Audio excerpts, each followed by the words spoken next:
15,000 Ghana cedis, branded medals and gifts from sponsors and partners. Blue Ride Accra 2025 is supported by Ghana Cycling Federation, Multimedia Group, Footprint TV, Decathlon, Fit Strip Gym, Sonotech Medical and Diagnostic Center, Lake Country Mineral Water, Reggie's Juice Bar, and Funtopia Games. Terms and conditions apply. For more information, call 0202-018-870 or 0302-738-727. Blue Ride Accra. Ride for life. Cadbury Hot Chocolate. Crafted from cocoa, milk, and sugar. Creamy, chocolatey, frothy goodness, rich taste, so satisfying. Cadbury goodness, the treats you deserve every day. Practice gratitude. Take the time to appreciate the good things in your life and express gratitude to those who have helped you. Sometimes, write a thank you note to those who have made a positive impact in your life.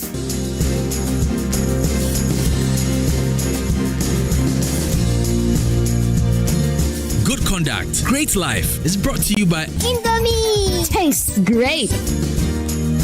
Kivo 4-in-1 Gary Mix. You get everything inside. Champion taste.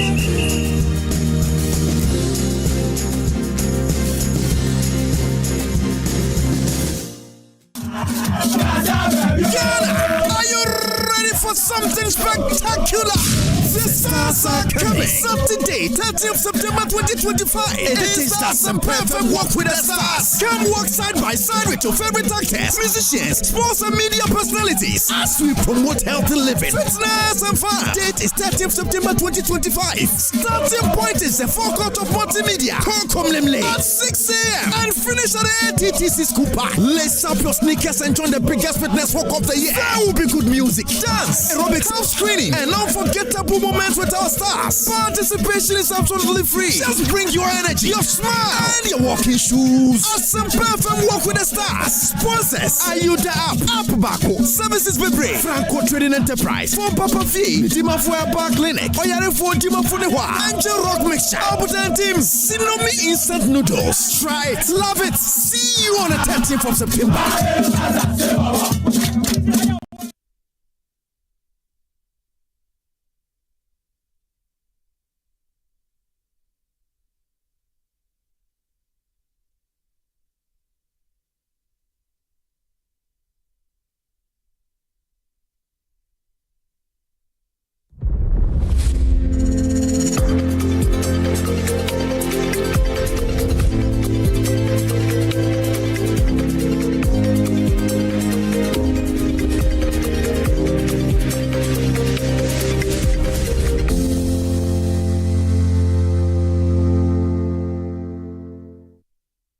That's why we're calling it the battleground for ideas. Hello there again. Good to see you on Prime Insights. A lot of stories making the rounds for this week, but we've been able to sieve out the most topical ones for us this weekend to discuss. And of course, there are three key issues happening.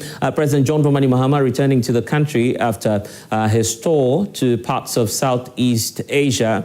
But that is coming along with a number of issues. The president now confirming to the country that he will not be a candidate for elections in 2028. Initially, there were concerns that, of course, with a supermajority in parliament, the NDC might be reaching out for a far and deep-cutting reforms to the constitution, which will permit an individual, and ostensibly the presidential candidate or the president of the republic, to run for a third term through the window of a constitutional review, which is currently underway.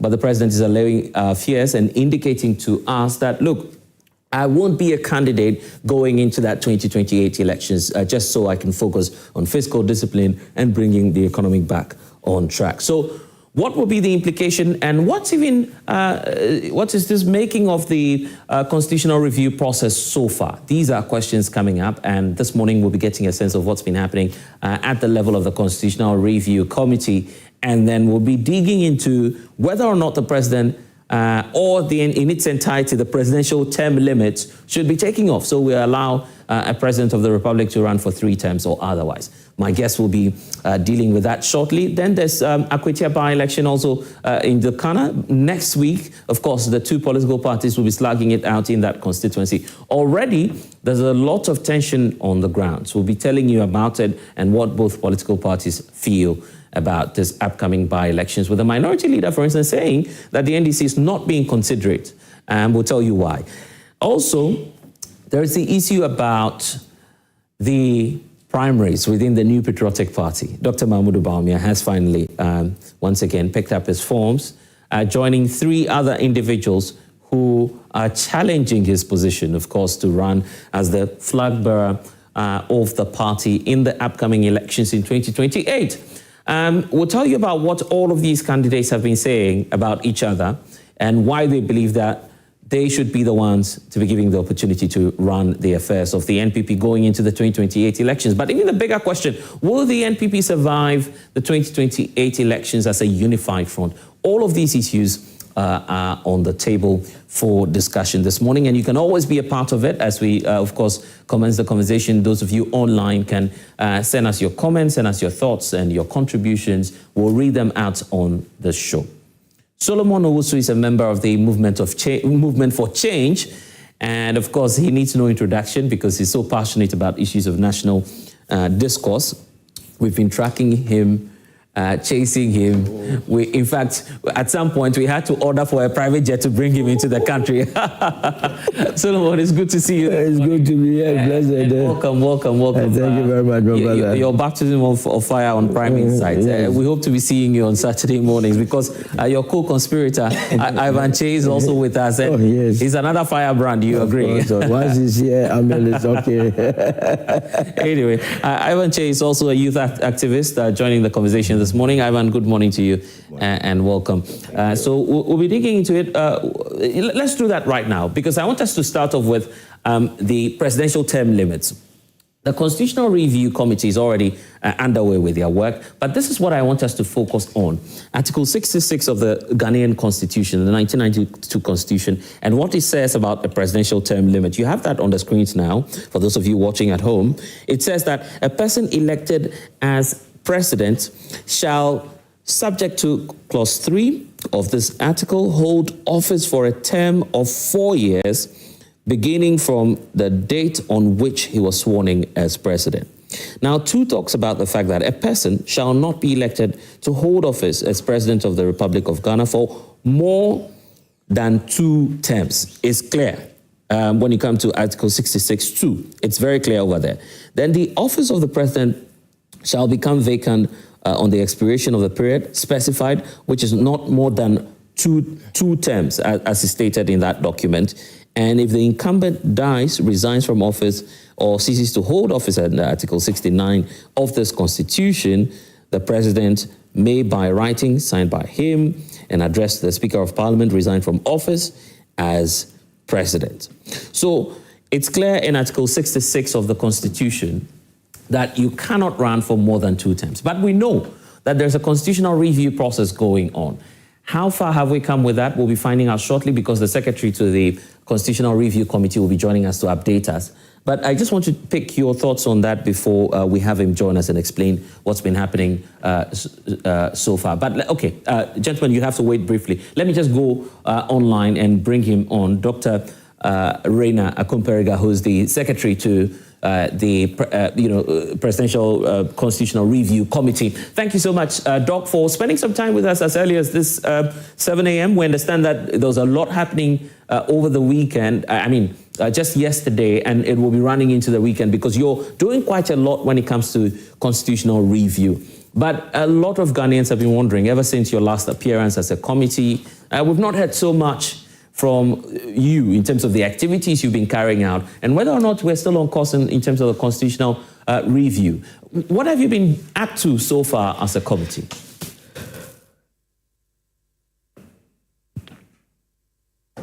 And kindly unmute for us, Dr. Reina, so we can hear the points you're sharing with us.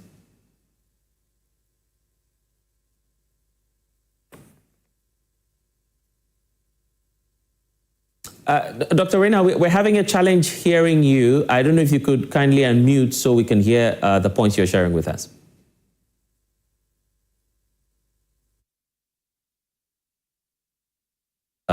We seem to be having a connection challenge there to Dr. Reina. But of course, Solomon, so let me just give you the first take and bite into that. The Constitution is clear. Article 66(2), not more than 2 terms, it says.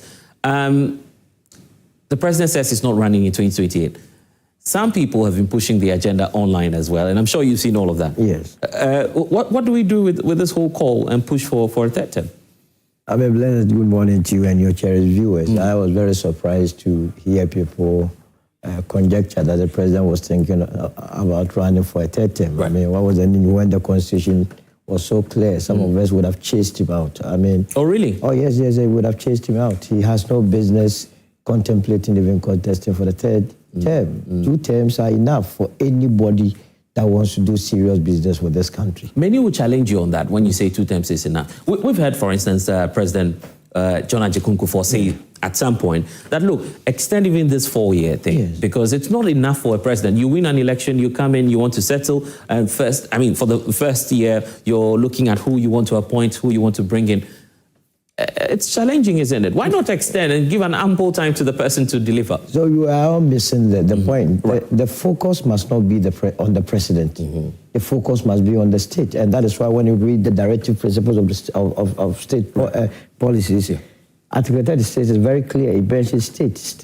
So instead of focusing on the president, we must focus on building stronger institutions. So that whoever is occupying the position is implementing policies that have been outlined by the state, and that you will not feel your presence. Granted, you are the best president. So when you die, the country will come to a standstill? No way. And so we must. There is a reason why the 1969 Constitution also made it clear that every president must have 2 terms, and this was repeated in the 1992 Constitution.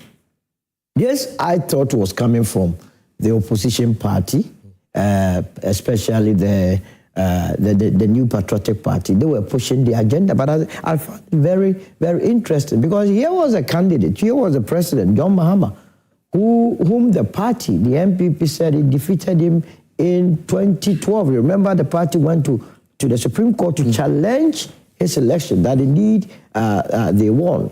Here was someone that they defeated beautifully in 2016 by a whooping gap of almost 1 million. So if this person had even the intention of contesting for the third term, I thought the opposition would be happy, because you believe that he's he's never a match for you. But they were pushing the agenda. But it's good that, though for me it was needless, that he has come out, because there was no... You feel it was needless for the president to say that? Because the Constitution is so clear. This is the thing. This is an NDC that has a super majority in Parliament, 2/3. They could do anything with that number. If we're to change this entrenched clause, there could be a referendum. What if we go to a referendum? And judging by the numbers the NDC has in Parliament, it means they are very popular now. And we go for a referendum, and that referendum says, we want the president to run for a third term. There's nothing you can do. You can't chase out the president. Believe me, the all members of Parliament would have voted against it. A lot of even them, NDC MPs? Yes, a lot of them mean they also want to be president. Make no mistake. Oh, really? They are in politics. And in politics, the ultimate goal is to be a president. You understand? So you cannot just say that because they are members of the NDC, issues like that, they will toe the party line. And the entire country as well. I mean, if you go back to the people of this country, it would have been very difficult for them to have secured the sort of votes to enable a third term. But why would we go through such a lengthy and unnecessary pain when 2 terms will be enough? Whatever you want to do, after all, the president is working now. Whatever he has for this country, he has today to do it, not tomorrow. You get my point. You feel 3 years is enough for John Mahama? Oh yes, it's more than enough, and he must make sure that 1,480 days he is able to implement whatever he wishes to do. You won't give him an extra day? No. It will be more than... He would have been tired. He himself would have been tired. But who told you John Mahama is tired? I believe he will be tired after 2 terms. I believe he will be tired. Whatever ideas he has, by 2 terms, he would have exhausted it. What else? You look at what is happening in Cameroon, you look at what is happening in Equatorial Guinea, all of them, you look at the president, you see that they are tired of, they are bereft of the ideas.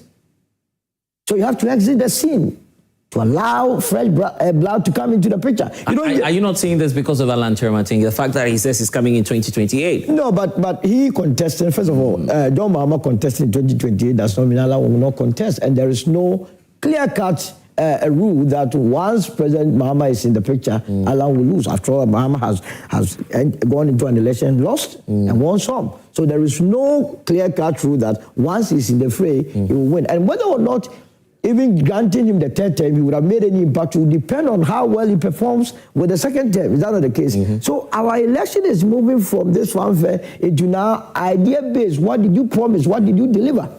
That is the only way we can ask it to move forward as a country. Other than that, nobody must fantasize himself or think that, oh, it's a done deal. No, perform and your mandate will be renewed. John Mahama is the darling boy now, isn't it? He is for now, but he has 1,480 days to sustain that or to disgrace himself. Now I believe that all of us have to help him to rule this country very well so that he can exit peacefully. That is what we pray for him. But he must not be thinking. And I believe that he has never thought of it. People were just pushing to test the waters, and thankfully he has come out to clear the air that that is not his mindset. Ivan, do you think it was necessary for the president to have made the comment in the first place? I think it's very important because communication is quite key. Right. So distilling that kind of misinformation that was running around was very important. My argument has always been that constitutions are supposed to be a living document reflecting the daily aspirations and the wishes of the people. So the socio-cultural dynamics and the phenomenon at a time must influence how the constitution is structured in order to promote or streamline development. But this 3rd term presidency has never been on the table. It's just a speculative spin set in motion by some conspiracy theorists. And I think it got some grounds. It's the reason why the president had to just intervene by clearing the air that indeed there hasn't been anything of a sort on the table.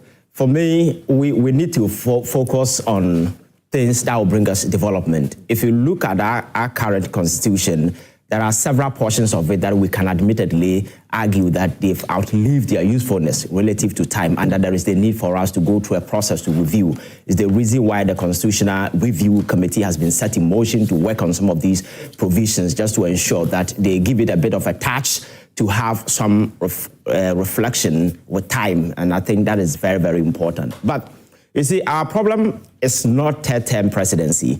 It is about building frameworks that will sustain long-term development.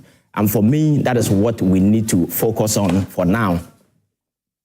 That is what we need to do now, building framework and institutions that will sustain long-term development. And that has been our problem.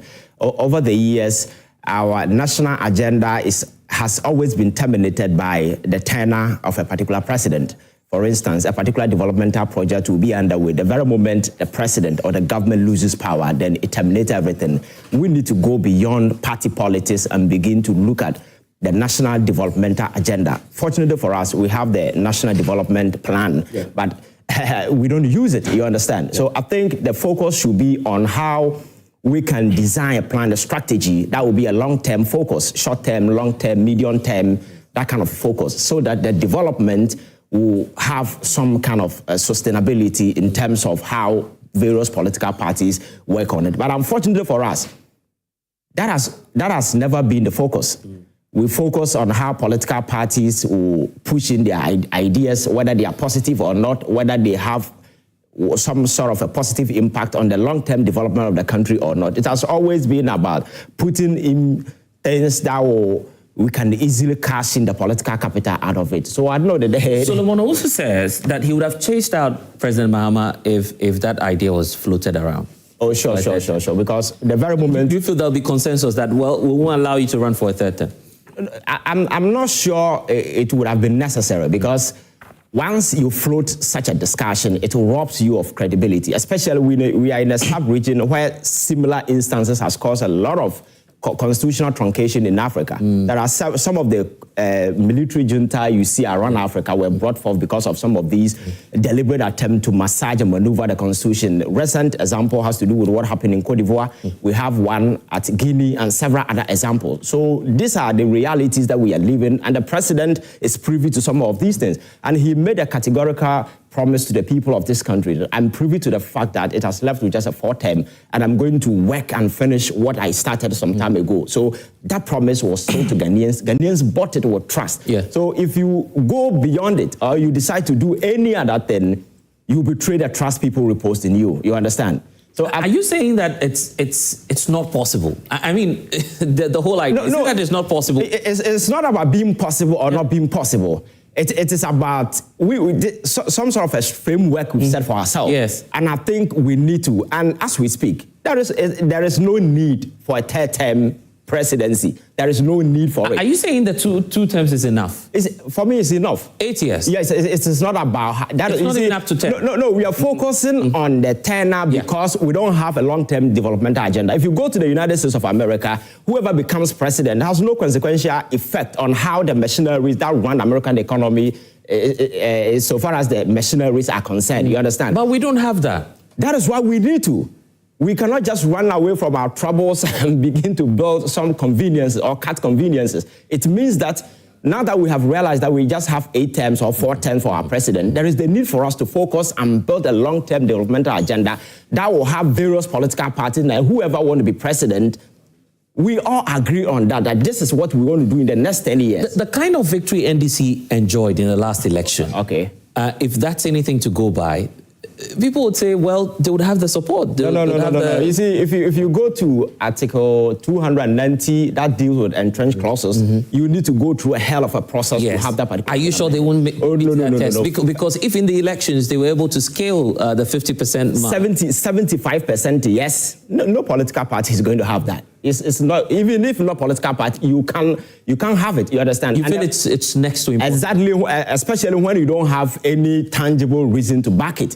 What would be the message? What would the NDC or any other person who want to float that particular idea, what would be the message to back this whole thing? This is John Mahama we are talking about. No. You see, I believe in the fact that the little time you have, make the little impact you can, leave the stage while the applause is louder and go. Do the little that you can. You see, and President Mahama can equally make massive contribution to the development of this country by sitting on the sidelines as former president. President Akufo-Addo today, if he has something, he can whisper to whoever that is president. You don't need to be there in person. That is the kind of thing, the practice that has given this whole lot of unstable kind of situation in the sub-region. You recently witnessed what happened in Togo. It's because of the same thing. There will be mass agitation, and if you are not careful, our democracy will terminate at that point. I believe in that democratic institution must be sustained by trust and public confidence. And some of the ways that we can do it by ensuring that we go by our words. We cannot cut corners and buy conveniences because the time is right for us.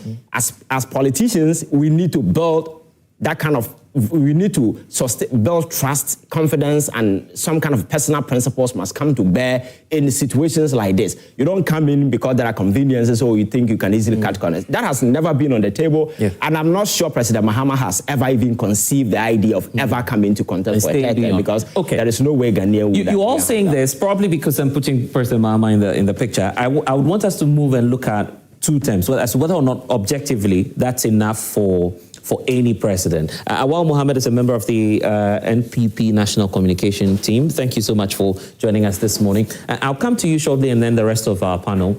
But let's go online. Dr. Reina Akomperiga is Executive Secretary to the Constitutional Review Committee. I believe we have a stable connection to you now, sir. Good morning to you and welcome to Prime Insight.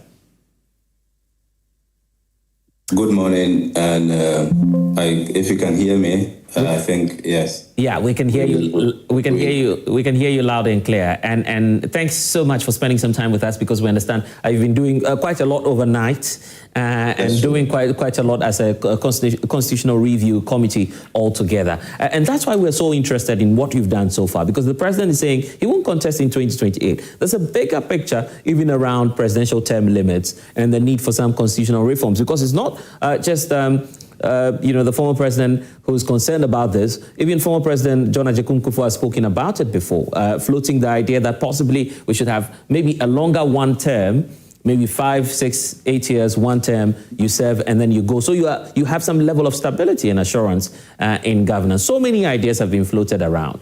So we want to hear exclusively from, the committee, what you've done so far, so that will inform the inputs from Solomon, Ivan, and Awal, who are in studio with us. What have you been up to so far? Right. Thank you so much. Good morning to the panelists and to your viewers.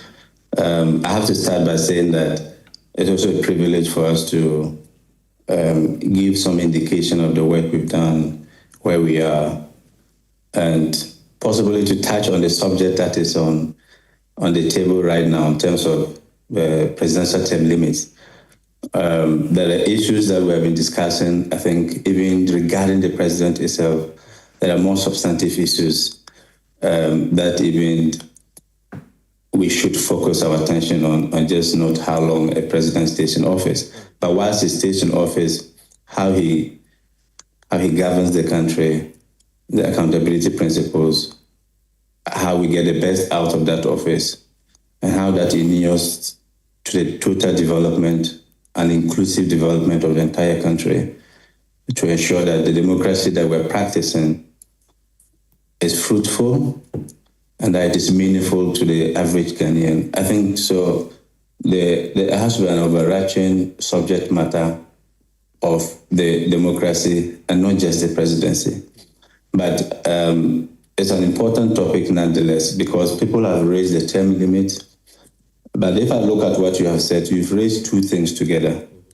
There's the element of term limit and the constitutionality of it. That is one aspect of it. People have raised issues as to some uncertainty or whether or not there's an interpretive issue regarding the article that provides for term limits for our president. Mm-hmm. It's not everyone that is on board on this. It is not everyone that thinks that we definitely have an interpretive issue. The fact that someone wants an extension of the term limit doesn't mean there's an interpretation for us to do. Remember also that a constitution is drawn based also on history, on precedent, and then in the matter of context. Constitutions don't exist because we have constitutions. Constitutions emerge out of history. They emerge out of practice, prevailing practice, our history, and the specific history from which the Constitution has emerged. So in interpreting a particular provision of the Constitution, we have to have regard to all of these ingredients and factors. This is what I'm interested in. So yeah, you've helped us to break down the issue. First, on the issue about ambiguity or otherwise of the constitutional provision. Let's tackle that one. Are you saying that Article 66 is clear from the perspective of the committee, that there's no need for either judicial review, judicial interpretation, or whatever it might be that will necessitate the need for us to know if it's clear enough as to whether or not 2 consecutive terms for a president, 2 terms, or more than 4 years, or more than 8 years? So what's the committee's position on that one? Let me say that the committee would not make known its deliberations at this stage in terms of very specific issues that we're discussing, and because we haven't even concluded. Right. And even if we have made conclusions, not every member of the committee may be on board on some specific resolution or some specific outcome of our resolutions. And so I am minded that I am participating in this program also as an individual, even though I'm a secretary, I speak for the committee sometimes. Right. So in terms of definiteness, a definite pronouncement on specific conclusion that we have reached, that will be in the report. Yeah. And then very soon, the public will have the benefit of the full report that we're going to produce. But having said that, I know that if there were certain words that were introduced in that particular provision, like consecutive, it would have answered the question. And so we are minded to bring some clarity to it. But that clarity does not mean that there's an interpretation to it done. That is what I would have to say on this matter. On the issue of the 66. Okay, so then let's start with the issue. And also tied to that, on the issue of the provision. Yes. Yes, we are minded to bring some clarity, in a form that is more clear, so that it does not lead itself to the various interpretations that people want to bring on it. But that doesn't mean there's an interpretation to be done necessarily. Yeah, I'm asking the question because of the number of engagements you've done. In your interaction with, the public, the various stakeholders, are they raising the concern about the fact that, and I'm sure that it will come mostly from the political parties, are they beginning to raise that concern that 4 years or perhaps 8 years may not be enough for a president to execute, his entire plan? It may be too short for some. Yeah, so this is a separate issue from the constitutional interpretive issue that we are dealing with. So that has come up. It has come up during. So what the committee did, if I may just take you a little bit back, what the committee did was to phase out our interactions with the public. First of all, we had the stakeholder engagement, and we clustered the constitutions into various clusters, not necessarily on the chapters of the constitution, but various clusters of the constitution. On the executive, which is the subject matter for discussion this morning, the legislature, independent constitutional bodies, lands and natural resources, political parties, some other institutions of state, SOEs, state-owned enterprises, and all of that, decentralization and local government. So under each of the clusters, we had stakeholders, we had experts, we had academia, we have people that have worked and cut their teeth in these areas, CSOs, people that have invested a lot of energy. We have had discussions with people that are, by virtue of their close proximity to the Constitution, former ministers. We have had discussions with every living president, President Akufo, President Akufo-Addo.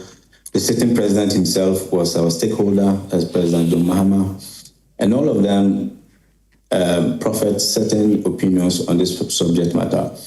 We also subsequently had what we call zonal engagement, and throughout the zonal engagement, that also came up as to is the 4-year tenure. And the concern had to do with the first and the last year.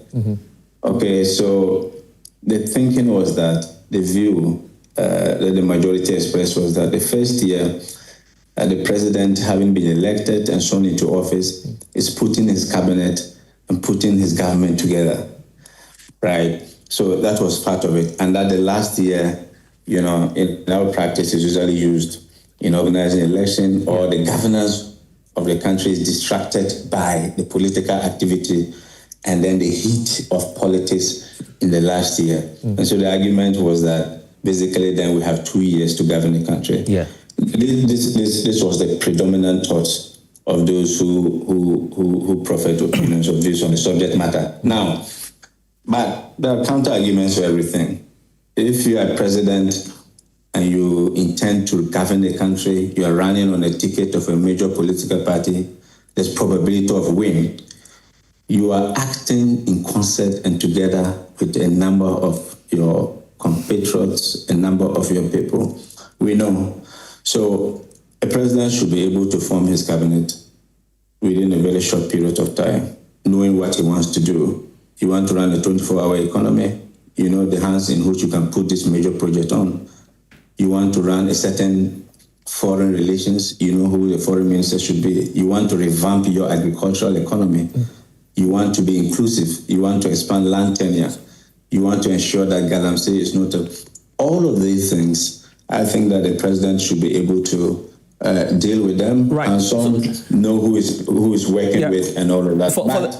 For the sake of time, you mean to tell us that all three ex-presidents are clear that, and there's some sort of consensus even beyond that, that the presidential term limit may not be enough. There's a need to do something about it. Not just... Yeah. Yes, it certainly came up. It certainly came up, not all the ex-presidents, not all the presidents, but it certainly came up. I don't want to mention names, but of course, the report will include all of that. But it certainly came up among the presidents, among eminent persons, among even consultants who worked in the 1992 Constitution. And so it is one area we are definitely looking at. Okay, well, when will this report be ready?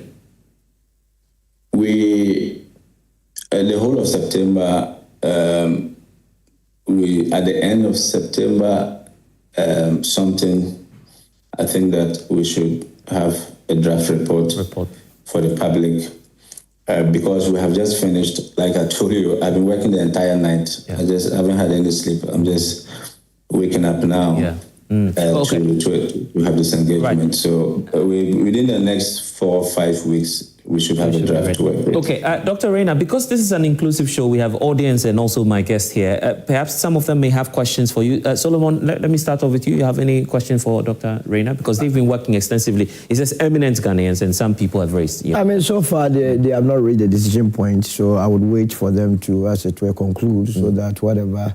But from what we have stated, the 2-term limit is enough. That's what you think? I believe it's enough. We don't have to encourage. What we'd rather have to do is to let those that want to be president of this country come out with clear-cut plans and policies. That is what we are lacking. You cannot just get up and tomorrow you say you want to be president without any plan. Show us what you want to do in the agriculture sector, education, health, sports, and local government. So that with that, we know you are prepared. So in terms of that, unless they come out with their final, as it were. Is there anything of interest to you that you want us to iron out with this opportunity of the constitutional review? Yes, I believe that, number one, we need to, as it were, look at emoluments for presidents. Okay. I don't think that if you are here and you are mismanaging multimedia and you go out of this place, you have to continuously be paid. As we speak, former presidents who didn't perform, they are still collecting salaries. We need to take a second look at it. Oh, you want us to cut that? Of course. No. Listen, why must we continue to pay presidents who came to mismanage? Then it means we would be, as it were, encouraging mismanagement. For now, we are paying only 3. It's a huge, it's a tall. Who would you take out of that list? I would have taken Akufo-Addo out of it. Straight really? Straight up. You don't want us to pay him? Or to provide him? He's a former president. If you are a former president, I gave you my tax revenue to manage it well. You understand? Blessed, are you with me? I'm with you. Yeah. You are with me on this. Yeah. Manage it well with me. Then you use $97 million of my revenue to go and dig a hole. Whereas we have a current president who is traveling 22 hours to Japan to go and solicit for almost the same amount to come and invest in our agriculture, and you are sitting where you are being paid. What is the motivation for you to perform as a president? Then there is no motivation, because whatever you do, in whichever way you mismanage the economy, you will still be rewarded after your tenure. Are you sure your opinion is popular now? Because a lot of people will challenge you on that. You open the phone lines. Even Allah look, Allah will agree with me 100%. Because then there are KPIs. Which managing director or which shareholder benefits from non-performing company? Your performance or your salaries must be equated to how well you manage the economy of the country. But if you come and mismanage it and you are still being paid, then for me, a second look has to be taken critically of it. Dr. Reina, are you taking a look at that? The issue about ex-gratia, has it come up? I'm not sure you're looking at President Akufo-Addo and taking him off the list, but... Okay, thank you so much. So that's a big topic in terms of aligning the certain compensation package for public officers, not just the executive. But concerns have been raised, especially over Article 71. The view is that it is discriminatory. That's, if I say the view, I'm talking about the collections of opinions that we have harvested from the public and experts. That it is discriminatory, it's arbitrary, because the committees that are set up to do so must do so in the view of the prevailing package that's available also to other public holders. and the benefit scheme in the entire public sector. So there's opportunity for us to align it and ensure that we don't operate in this kind of, there's apprehension. So that we pay them, we pay them salaries, yes. If you like. So that we pay them salaries, you mean? Yeah, so yeah, definitely, they are paid salaries. But if you look at Article 71 holders, for instance, these are a class of people that do not necessarily emerge from the regular public system. Yeah. Okay. All right. In terms of graduation, in terms of longevity, because there's uncertainty surrounding political office, how long they stay, and the compromises they may have to give. This is not any argument for... I get that. 71, but especially so because we are looking at it, we're likely to have a situation where we'd have a commission that will look at a more comprehensive system of package for public officials. Yes. Okay, so let me take all the concerns and then package it for you so we can close the chapter on this. Ivan, you have any expectation? Yes, I think the wings of the president to a certain extent must be clipped. Because with our constitutional yes, because the powers are quite excessive, and we need to do something about it because those privileges are very overreaching and very consequential. And if you're not fortunate and you have somebody who decide to act anyhow as president, you may put the country in danger. So I think the Constitutional Review Committee will have to look at the powers of the president. But we cannot live in a country where an individual is given the privilege of appointing over 10,000 people and over. For me, it doesn't make sense. And again, there is massive institutional framework, institutional weaknesses that we need to work on. Because if you look at how our state institutions have been operating in recent times, they easily cow or pander to executive influences. I think we need to build robust state institutions that will be very effective and very independent of the executive so that they will not be cow into that kind of submission, those kind of influences by the executive. If we are able to streamline this in a constitutional fashion, yes, I understand there are laws that regulate some of these things, but how independent are these institutions? You understand? For instance, if you look at the Electoral Commission, that is an institution that must engender public trust and confidence. But if it is seen as an institution that is pandering to conveniences, that kind of stuff, you break public trust. So I think that is another thing that we need to look at. And then, yes, there are several portions of the 1992 Constitution that I must say have outlived their usefulness relative to where we are now. And I think the Constitutional Review Committee have a tough task. It's good they are engaging Ghanaians, and I think the engagement must continue, and whatever that comes up, I think should be captured. Well, for you, what's your expectation from the committee? He says the report might be ready in, say, by the end of September, he says. Yes, since it's in embryonic stage that they are yet to bring out the draft, I think we'll leave it like that. But what I will want to see is some appointments of some Article 71 office holders, for instance. Oh, you also support that? Yes, the police chief. Today, look at what Yono is doing. You understand, he's bowing to pressure by the executive and so on. Why are you all picking and choosing who should be excluded from Article 71? You see, so Solomon says the former president Akufo-Addo should not be included. You are also saying I'm not saying that the IGP, but I'm talking about the appointment of these officers. People, for instance, the police chief, the CDS, the electoral commissioner, the Shraj, and so on.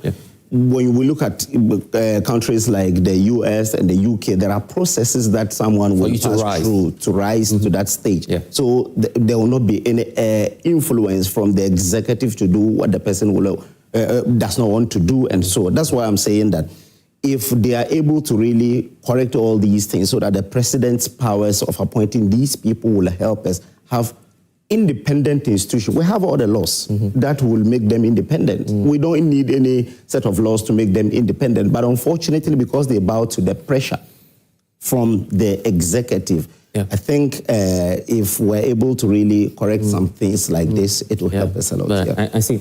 Let's go into the audience, then I put that to Dr. Arena. Yes, go ahead. All right, so I'll just add just a few things. So I think the president wants to enjoy power. And a lot of people might want to know you as well. So yeah. So my name is Adrian Kese. That's my name. Right. So the president wants to enjoy power. That is what he wants to do, because everything he's supposed to, like, you have to do it for the past 4 years. The time he came to power, he was supposed to. All those things were supposed to be done. You understand?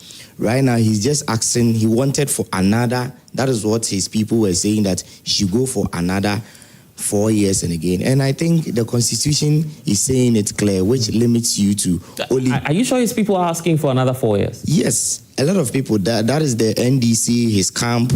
That is what you average Ghanaians are not saying, that Mahama should go for another 4 years. No one is saying that. He feels like he wants to enjoy more power.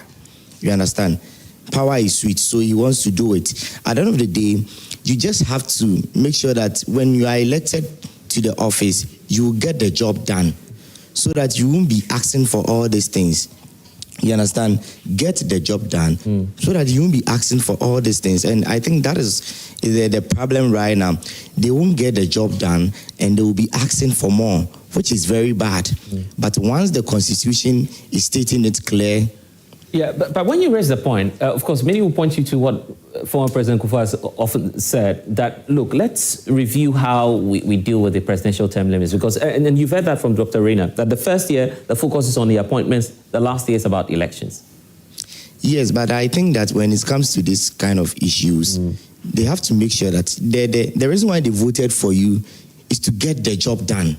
You understand? How long is going to take you, or the Ghanaians people are expecting from you, is to get a job done. Yeah. That is the reason why you are voted into the office. I'm sure your colleague beside you disagrees, because he belongs to the other side. What do you think about this? President John Dramani Mahama is a very tactical man. He has been in the system before. He went back, saw the shortcoming of the other side, and came back again. He has planned very well as to how he's going by his things. As of now, all that he has said, he has tried as much as possible to tackle almost everything. And then I don't know where or when my colleague here heard that his people are chanting for a third term for him. So no one in the NDC is pushing for that? I have never seen any communique from the NDC saying they want a third term for John Dramani Mahama. I have never seen that. Yes. And I don't know how sweet the power would be to you than developing the country as we are seeing now. Yeah. Great points there. Your colleague behind also wants to make an intervention, briefly. Okay, thank you very much. My name is Isaac Arumia, TN Communication Officer for TN ATU.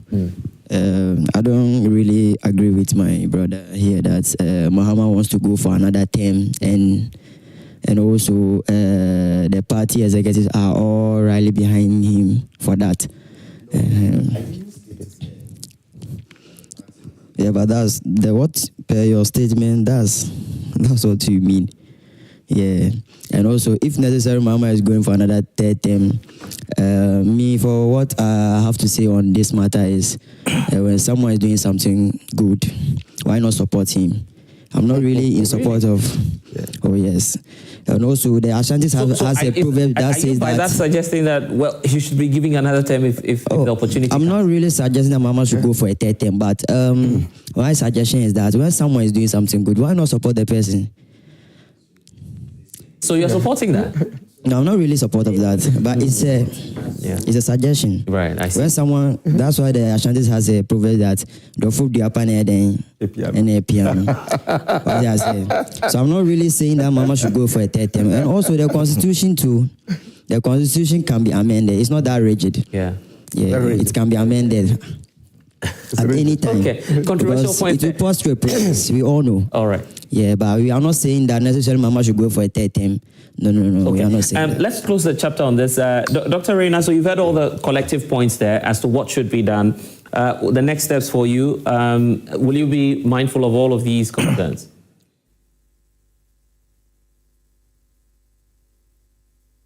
Dr. Reina, are you with us? And kindly unmute so we can hear the points you're making, sir. Right, can you hear me now? Yes, loud and clear. Okay, thank you. So let me just quickly point out that when I spoke about first and last year, it was a view that I was sharing from the public and the collections of opinions that we have harvested from our stakeholder and zone engagement. It's not a personal view that I'm expressing, even though we are looking at the presidential term limit. Can you still hear me? Yeah, we can hear you loud and clear, sir. Right. So that's a view that has been expressed, and it's part of the reasons why people might want, some extension. But your panelists, Ivan and Awal, spoke about the independence from constitutional bodies. That is a cluster that we have created, and it's a huge opportunity for the committee to review it in terms of, so there are two conjoined issues. The issue of the powers of the president, that is one leg, you can look at it. And then the enormity of the task in appointing over thousands of people, sometimes that he doesn't even know personally, to bring on board to govern this country. And so we have created a cluster for independent constitutional bodies. We are looking at their formal independence in terms of appointment, their financial autonomy, which is part of an element of independence, security of office, non-interference, and all of that, with a view that we can give them oxygen to be able to execute the tasks that have been given to them by the Constitution and the expectations of Ghanaians. And so, they're right on. The president alone cannot do it all. Okay. So from now on, we want to express our appreciation to Ghanaians. Those that, in fact, every zone that we went, we had the collaboration and cooperation of chiefs, tendanes, elders, CSOs, market women, youth groups, all the universities. We thank them so much. And at this point, we can all work together and expect that the best can come out of this for benefit. Okay. And thank you for working for God and country, hoping that report will be out and we'll all dig in. Thank you, Dr. Reina Kumperiga, Executive Secretary to the Constitutional Review Committee, joining us this morning and closing the chapter on the Constitutional Review. I want us to zoom into I was thinking I will be given opportunity to really comment. Okay, then maybe when I'm doing the next round, then you... Because I came in late. And, why would you give an opportunity to someone who's late to the program? You don't have to encourage indiscipline. I see. So let's dig into the Akwatia By-Election, which is tied to all of this now, because the election is just a couple of days away, and already there's tension on the ground because some footages we've seen online didn't give us a good sign. Of course, there was the 1 week observation, I believe, for the late Ernest Gumi. And that's where, of course, the political parties decided to do their thing again, even at the funeral of the deceased member of parliament. But it's bringing to the fore the need for security and a peaceful election if that by-election takes off on Tuesday. Solo, you've watched all of these unfold. Yes. The NDC says they'll redefine their relationship with the NPP based on what happened at the funeral. I've seen Abenuma can also say that the NDC is not being considerate. We've given you Tamale Central. Just give us Akwatia and let there be peace. When I heard that from him, I thought after that statement he would withdraw from the elections because that is concession. I mean, if you believe that by NDC taking part is not going to help your cause, then why are you in the elections? Every political party must contest every available seat. And by the way... Is it not costing us too much to continue to do? Yeah, that is what, I mean, if we want to change it, we can go back to the constitutional reviews. But as we speak, that is the position of the law. And by the way, let me say that our movement is metamorphosing into a political party very soon. And we want to assure the entire country that any available seat, any elections that will happen in this country, unlike our brothers who have taken out from the Tamale Central, we will contest. Because it's not every election that you will contest to win. You will contest to let the people understand your programs and policies. So if you say you are taking yourself out, then what is the point? Akwatia is a swing seat. And the swing nature of it makes it a dicey seat that is very difficult to predict.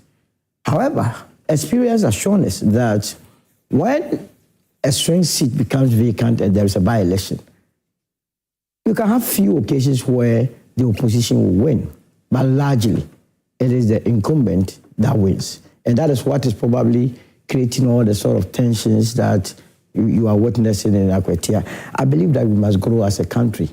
by-elections or elections in general must not be resorting to, as it were, bloodshed here and there. What is the point?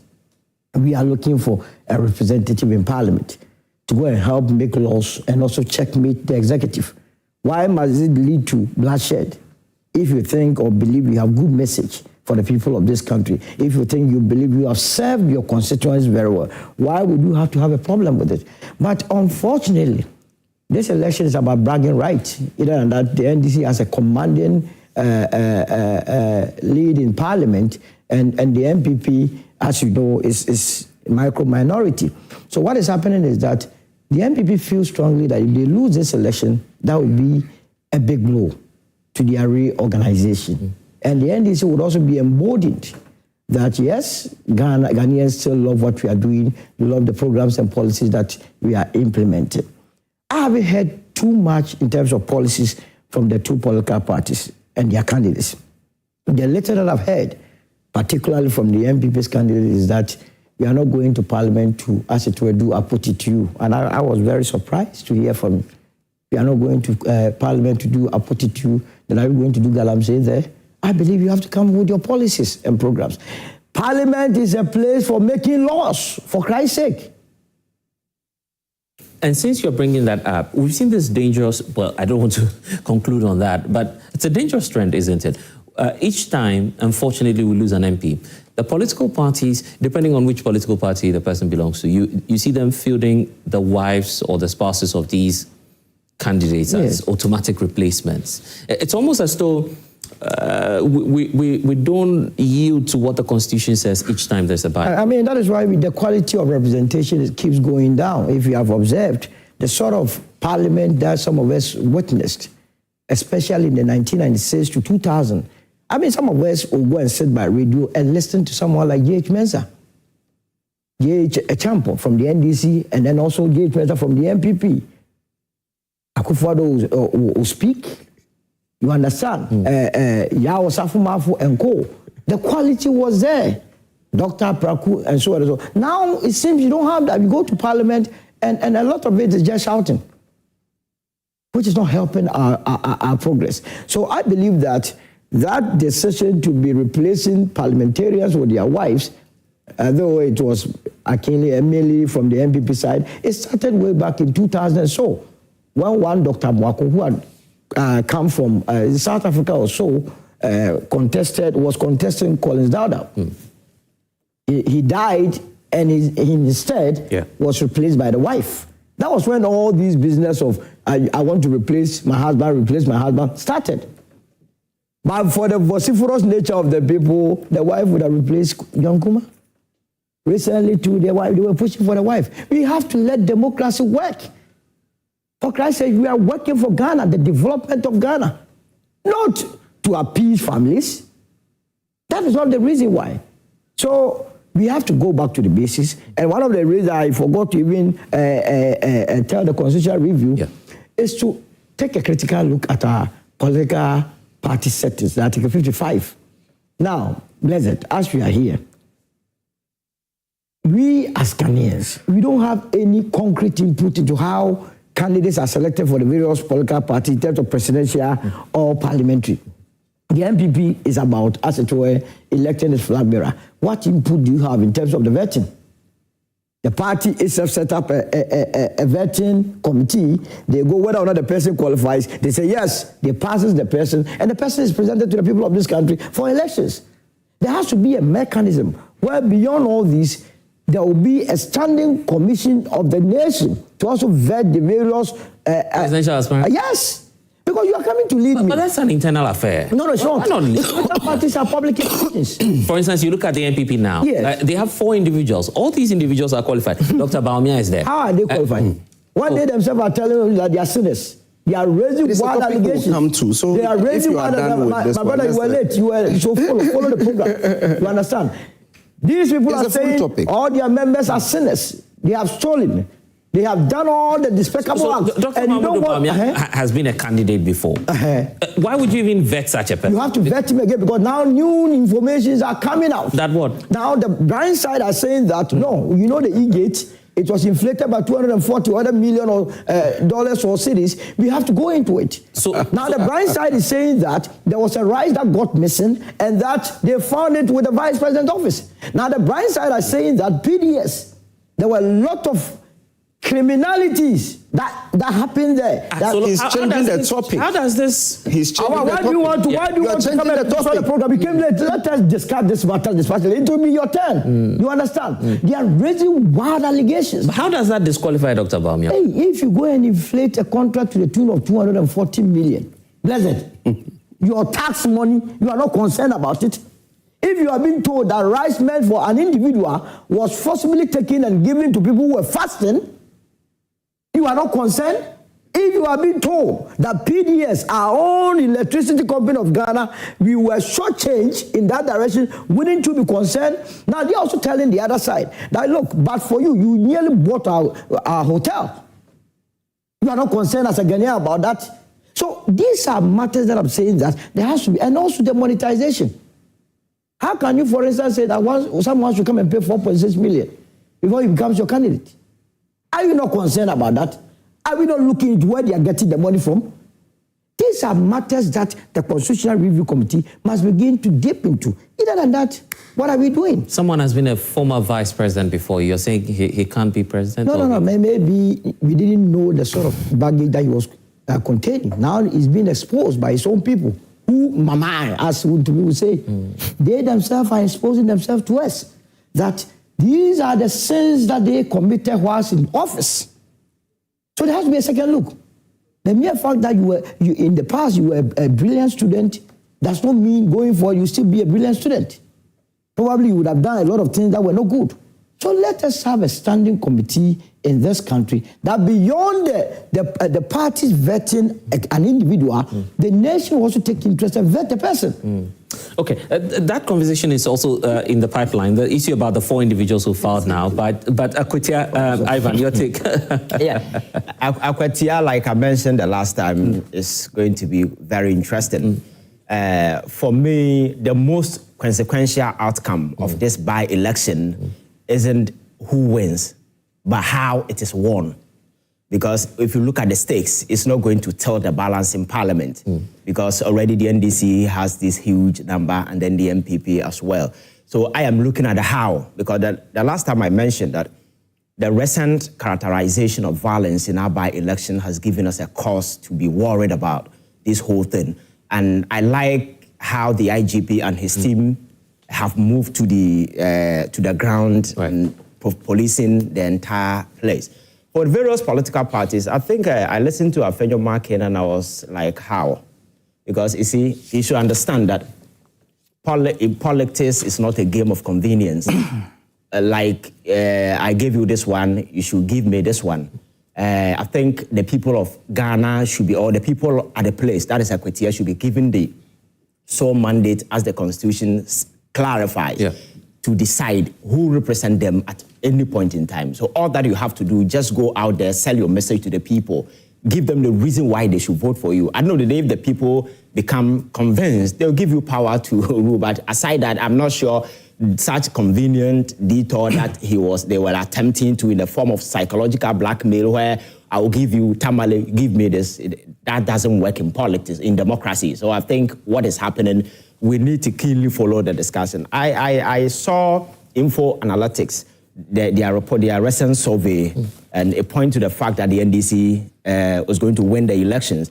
For me, what plays to the NDC's advantage is the incumbency advantage, because obviously President Mahama is the current president, and the people might want to align with the current. Some critics say that's been abused. You see the president, for instance, going to commission the DVLA office on Monday. Yes. Just a day to the election. So that is the incumbency advantage. And it has been happening all over. So you can't blame him, because if I were him, I would do the same thing. So that is where the incumbency advantage plays in this particular regard. So I think that might, to a certain extent, influence the NDC in terms of victory. But the NPP on the other side might also want to do something to honor the memory of the gentleman who died, because this is a young man in his peak. All of a sudden, this thing happened as a political party, even though winning or not winning might not change the stakes in parliament, but you might want to win just to honor his memory. But at the end of the day, the people of Akwatia will decide who wins that particular seat. For me, Akwatia has been an alternating seat. Unfortunately for various political parties, it's been a long time somebody even won it for 8 years continuous. It has been 4 years, alternating between the NDC and the NPP. So it's not a seat you can clearly sit somewhere and say comfortably that, hey, it belongs to us, we're going to win. So I think what we are going to witness, some sort of a power play between the various political parties. For the optics of it, we want just to give some credence to the political party. The way and manner the country is being managed is the reason why maybe we won. And the MPP might want to take a shine from the NDC that because of mismanagement or whatever is the reason why we've won. So I think it's going to be a keen contest. But for me, and where I stand, I think the incumbency advantage will play into NDC's favor. And if they win, I will not be surprised. And I'm looking at how the IGP and his team are going to police this whole thing, because we don't want to see what happened in Ablekuma. Ablekuma, I think the various guys were sentenced. They were given some sentencing. For me, it's quite unfortunate. It should be biting enough, because 6,000 if there's a penalty, that is you feel it should be more? Oh, no, it should be hefty. It should be big. You see, we need to just set a conventional red lines just for people to know that electoral violence will not be tolerated. Because if you look at what happened at Ayawaso West Wagon, the memories are still there. Nothing was done about it. This was an opportunity, because for us, we got some of the footages, the individuals were there. And we needed to do something so biting enough that will send shivers down the spine of who will be individuals who might want to go to similar places and do the same thing. Because in recent time, we've had this thing of having Metro Man besieging electoral areas, causing a whole lot of confusion and pandemonium. In the end, because they belong to various political parties, nothing happens to them. So I think it's a perfect opportunity for us to send a message loud, clear to people that the by-election is about the people deciding who they want at a particular time, not some macho people taking over the center stage and then spending violence and those kind of stuff. And I think the IGP and his team, we are watching them. Some of us, I am not interested in the victory, because it's not going to cause anything. I've told you that the consequential outcome isn't the victory, but the how it is won. That is the most important thing. I'm interested in listening to Solomon Owusu's take on the NPP primaries before he takes leave of us, because he has some interesting thoughts there. But I will just close this chapter on the Akwatia for us. And you said there was something you wanted to tie in from the constitutional review. Yeah, I wanted to just talk about the declaration by the president that he will not seek the third term. Then when I heard it, I said it was needless. But you see, there was pressure within the NDC for him to do that because they do not have a succession plan. In NDC today, you don't even know who is taking over from him. Oh, 2 names. I can give you 2 names. Julius Debra rings a bell. Yes. Johnson Asidun Ketia rings a bell. Pushed by the media. Oh, Asidun Ketia has really started campaign. How is that pushed by for Asidun Ketia, he has started his campaign. But Julius Debra are forcing the vice president, and so though they did not have I thought you said they had no succession. I'm saying that they do not have any succession plan, that after Mahama, who is taking over. But I've given you 2 names at least. I'm saying that this is something that is being pushed in the media. That's the reason a lot of people within the NDC were saying that he should go. You remember when A+ went and sat on live TV and said the president could do that easily. He ignorantly said that. You understand? So it is as a result of the pressure within the NDC that he should run. Just right now, the 10 communication officer is saying that the offer will be upon a piano. So he feels that if there is the need for him to continue, because in NPP we will never say that.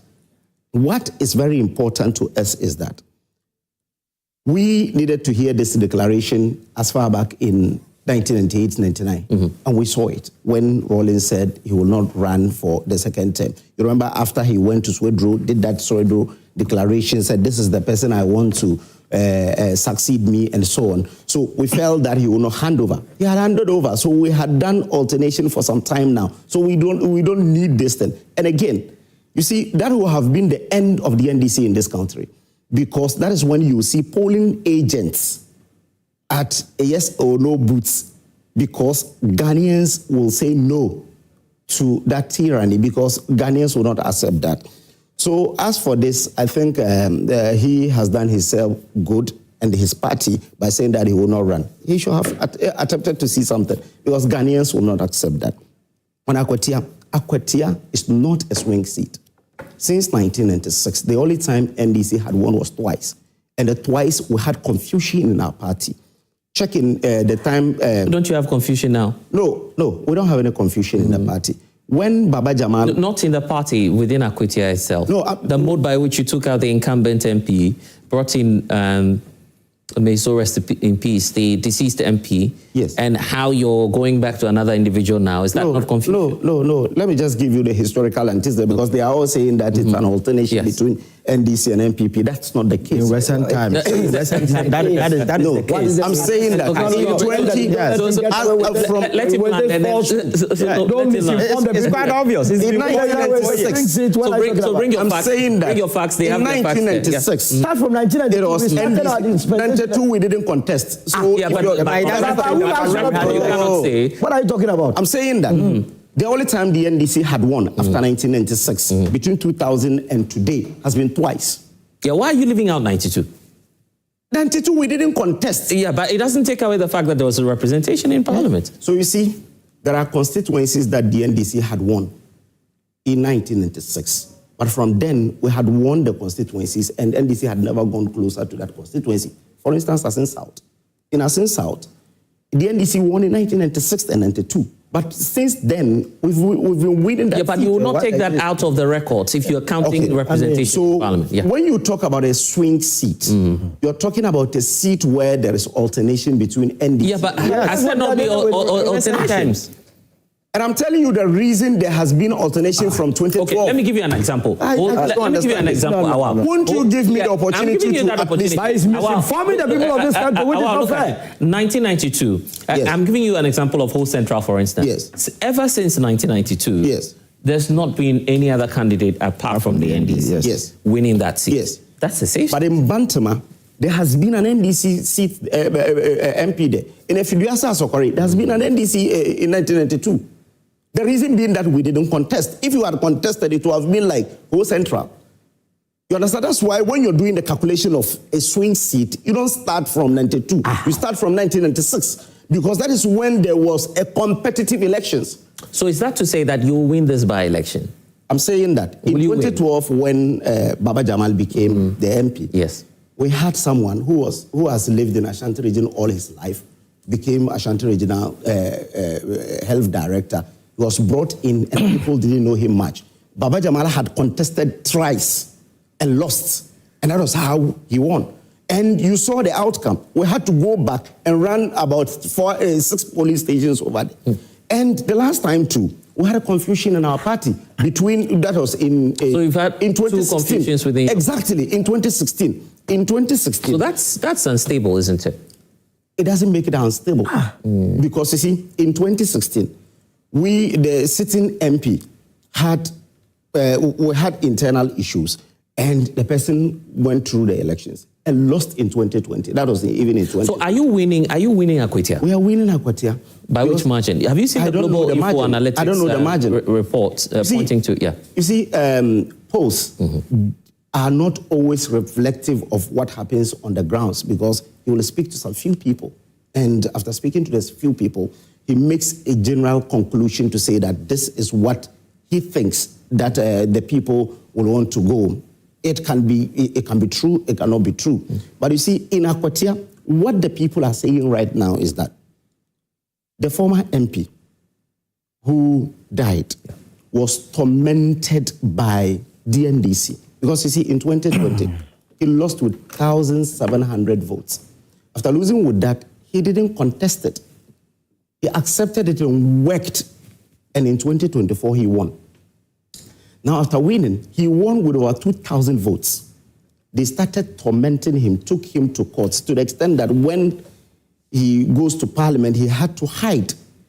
You remember one day he was even in the constituency meeting Muslims when national security, so some supposed hoodlums calling themselves national security people who wanted to arrest him over there. The people prevented them from arresting him.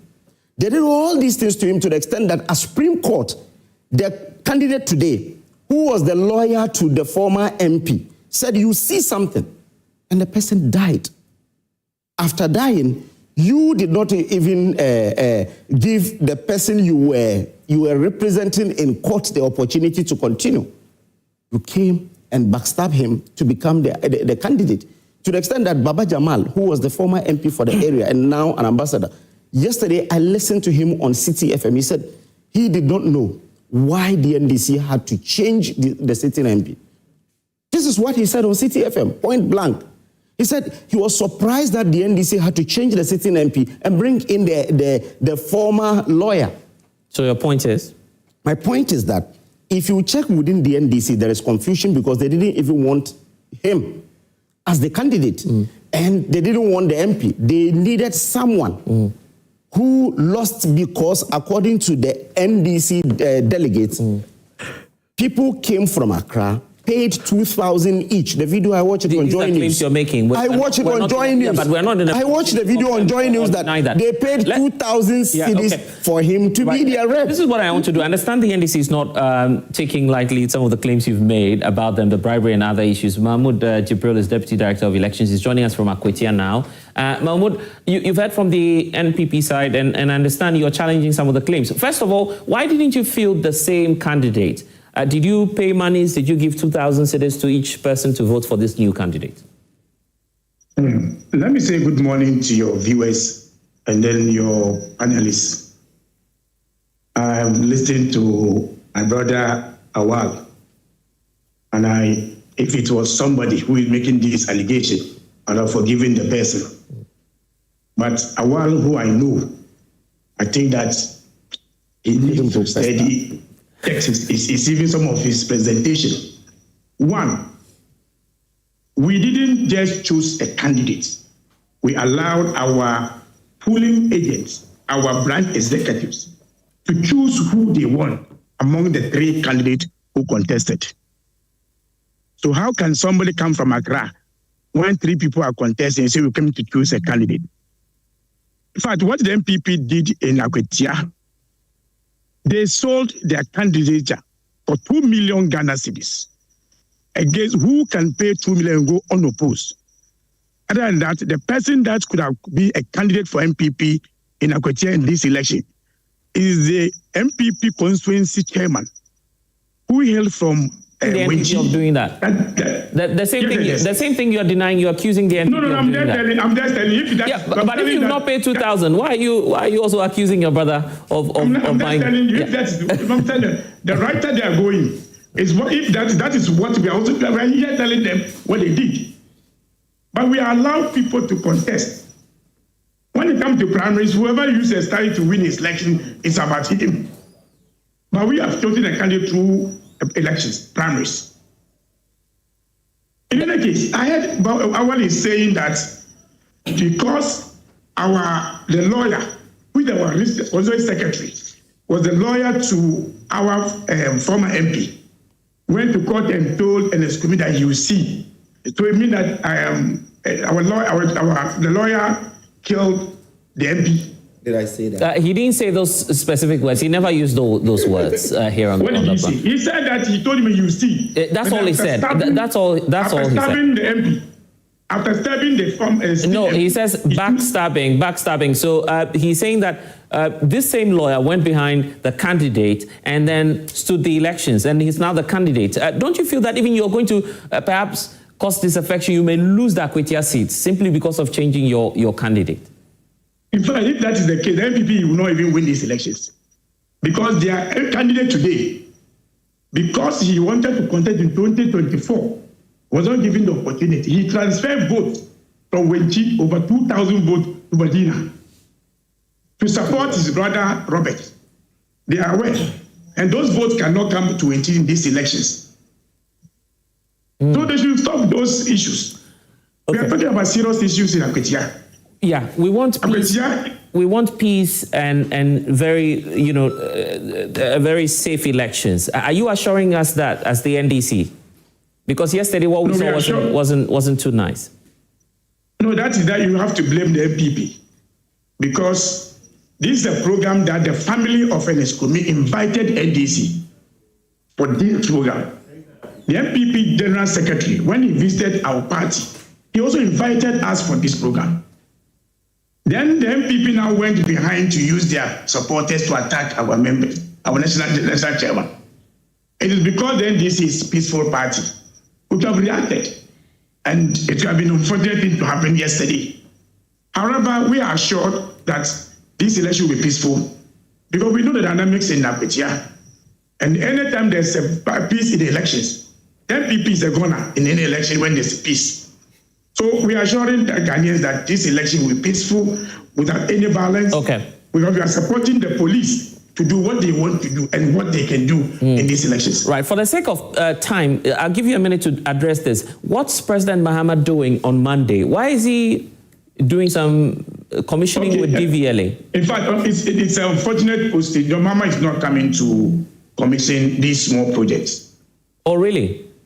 No. Okay. In fact, when I saw the flyer, I said, wow, why would President Mama come to commission these small projects? No, the Mama is not coming to commission this project. It is in fact, it's the DC who commissioned the project. Oh, so you won't even have the transport minister there. We've seen the transport minister, President John Dramani Mahama. It is a flyer. If you watch the CEO of the DVLA, most of the time when he's doing such project, he does these flyers. Okay. He does these flyers. So check. He does these flyers. But for those of us who are here, who are managing the elections, we are not even aware that the president will not come to these by-elections. Oh, so is that a U-turn? Are you not running away because of the backlash that people say, why is the president coming to commission such a small project? No, take the history of by-elections. This is the first by-elections in the history of Ghana that there's no road construction going on. You remember what happened in Asin North? So you're not sharing money? No, which money? To who? To who? Okay. I see. This NPP sitting in Accra, inciting the people on money issues. We're on the grounds here, dealing with the issues here. Yes, elections Akwatia has a recent dynamics, which makes it a 50-50 elections. But I can assure you that the NDC is winning these elections. All right. Okay, Mohammed Jibril, thank you so much. He's the Deputy Director of Elections for the National Democratic Congress, joining us from Akwatia. And we'll be there bringing you the live coverage on your favorite, the Joy News channel. So he will still be staying on with us, so probably he'll be chipping in some more intervention as and when. Solomon, let's deal with, because of time, and I'll come to the audience, I want us to move into the NPP primaries now. Very important, crucial. 4 individuals now out, and we now know who will be in the race. Dr. Educhum is there. We have Kennedy Ejapon. We have the rich Brian Echampon. Is it fair to qualify it as such? Yes. Yeah, right. And then there's Dr. Mahmoud Bawumia, who says he's rich in ideas. It's not just about the cash. But Blessed, are you taking out Kwabena Japan engineer? Oh, apologies. So they are he was even here. He came to the newsroom the other time. Yes, they are five. And I see you like Engineer Kwabena Japan to be then. No. I just I'm reminding because none of them really fit the bill. So at the moment, Blessed, what we are dealing with is 5 individuals have filed to contest for the NPP's primaries, and with these 5 nominations already, they have paid an amount of 23 million cedis to the party, which is serious. Now, 23 million Ghana cedis. Okay. Now, because each of them paid 4.6 million. Mm-hmm. Now, if you go to the letter that was released by Engineer Dynamo, he cataloged the reasons for his withdrawal from the race. 1, the fact that the date for the election is not correct. Number 2, that the whole process is flawed, it's been skewed and schemed to favor a particular candidate here, our candidate, Dr. Mahmoud Bawumia. Thirdly, the monetization. That's why I brought in the idea of the constitutional review to look at how party finance is undertaken. That a candidate, before you become an aspirant, before you become the flag bearer of a political party, is being asked to pay 4.6 million Ghana cedis. If you want to be president, you should have supporters to be able to raise that amount of money. Why must politics become monetary? Are we not going to promote And it's one of the reasons why indeed we are not. Are you saying that all these individuals cannot raise a following of 4 million people? If we're going by that, 4 million people donating just a CD to you would have given you 4 million. Yeah, but the party itself does not have that membership. How would they get that 4 million followers to be paid? NPP doesn't have 4 million. No. I mean, on record, their membership is not up to 500,000. They're registered members. Of NPP? Yes. You see, that is what you are being deceived in this country. Both the NPP and NDC, they are recognized registered members in their books. But many a time, they look at the electoral results and say, oh, we have 3 million. No, most of Ghanaians are floating voters. They are not registered members of political parties. Now, I'm saying that a party that started as a party trying to change dynamism in our body politics by eschewing money is now calling for members or people that want to contest on this ticket to pay 4.6 million Ghana cedis. That sits well with you. Now, beyond that, that's a lie. It's not 4.6. Okay, it's a 4.6 million. Then the is having to read it. Let me read. No. Okay. You see, because he had wanted to do the calculation for you. Maybe he had a different figure. No. You see, when you say 100,000, okay, let's 500,000, how does that translate to 4.6? So it is one person. No. Let's break it down for you. It's very simple. I didn't write the letter for Adenimo, and you see, some of these things are before you. So you are representing Adenimo here. No, but he's just pointing out what are you talking about? We are Adenimo. One of the so you are not running away from your own shadows. So it means he doesn't have a mind of his own. He will always want to. You say what? I don't have one. See, this is what Adenimo said. Okay. Now, Adenimo wrote, and I don't know whether you're. I'm sure you're. I'm sure. Yes. The cost of the. And this is a press release, a press statement, and you can read it. You can see the headline. You can see that. Yes. He say, following broad consultation. This is the reason why he left the race. Yes.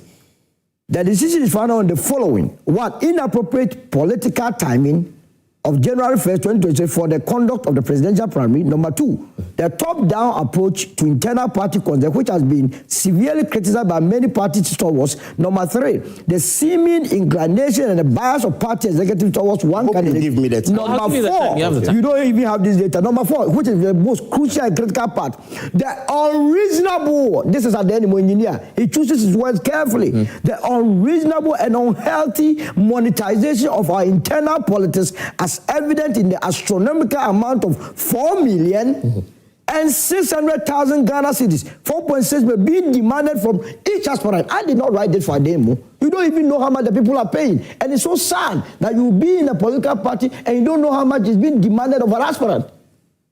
So when you do this, it means right from the get-go, you would have eliminated a lot of people from the race. 4.6 million. So 5 people paying amounts worth 23 million, which translates to almost $2 million. But to become president, it's no joke.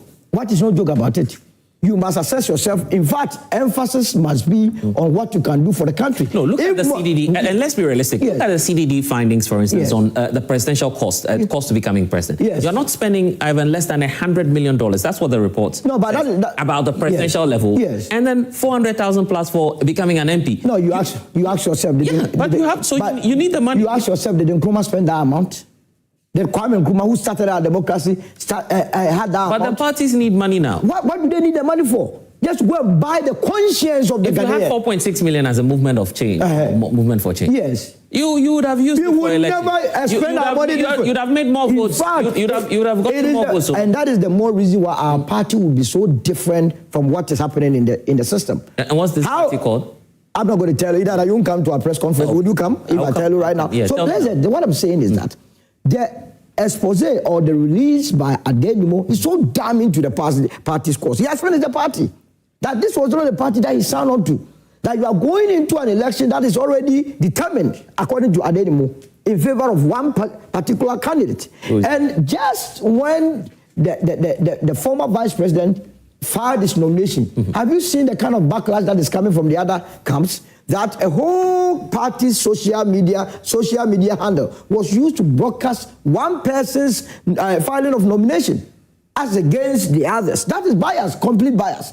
Now, recently they held a national conference, a delegates conference at the Legon Sports Stadium.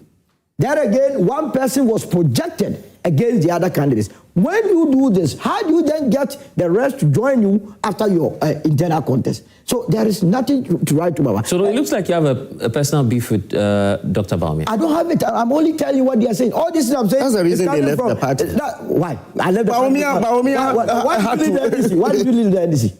It's clear. You can Google it. Why? How can it be clear to me when exactly? What are you talking about? I cited Zango Development Fund. I cited youth unemployment, and that was prevalent at that time.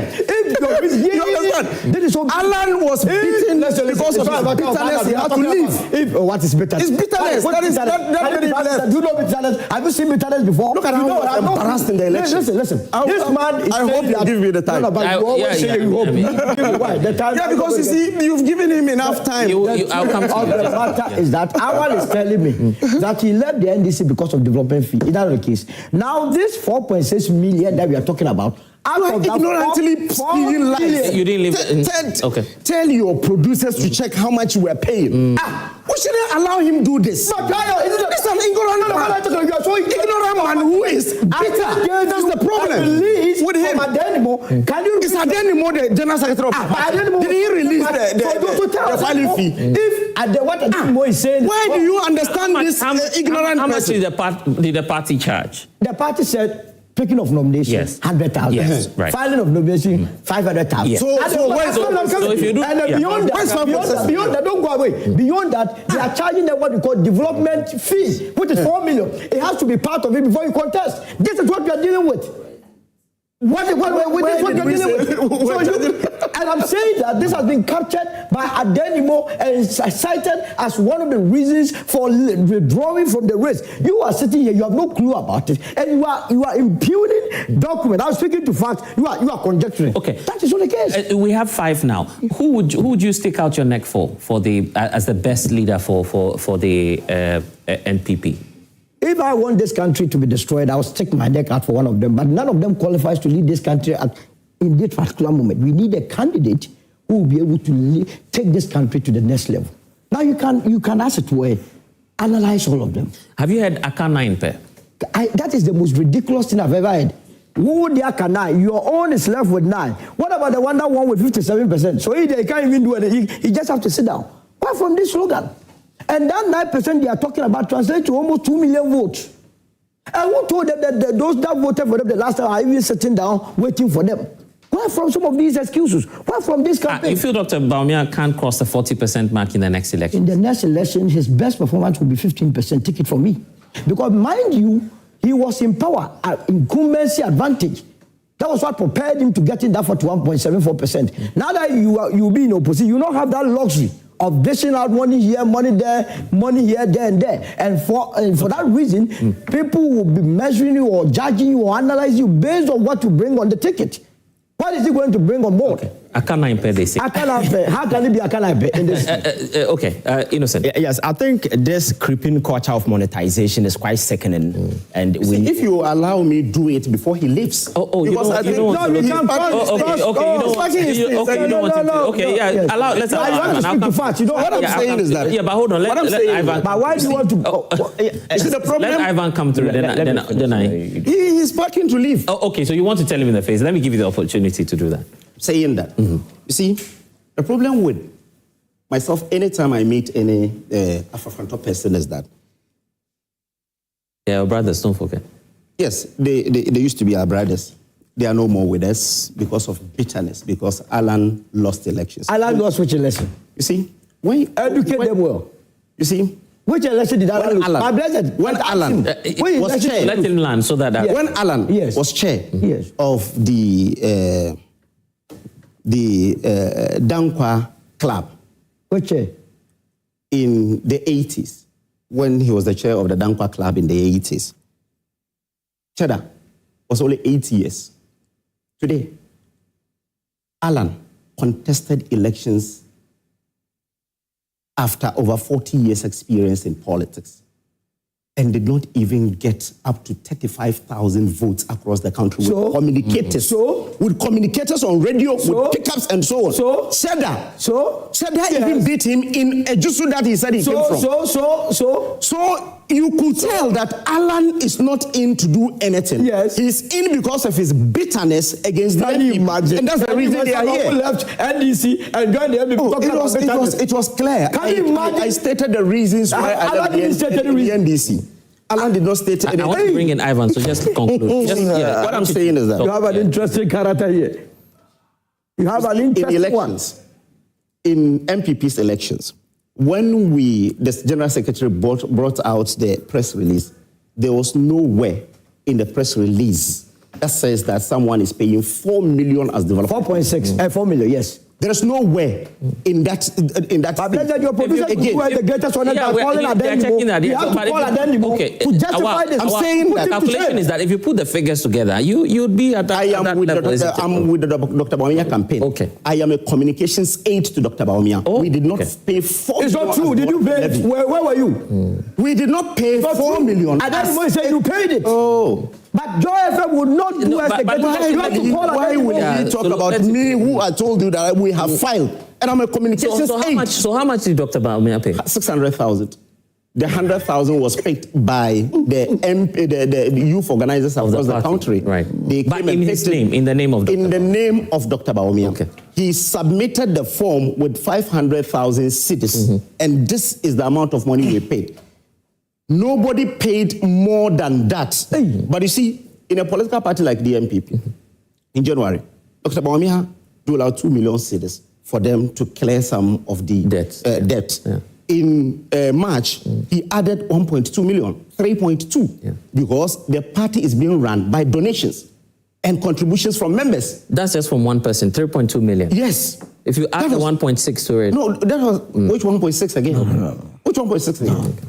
I'm saying that the contributions by individuals to the party cannot be said to be someone being asked to pay. It is voluntary. When we had the conference, you had some individuals giving amounts of money, but 80% of that money was put by Dr. Bawumia.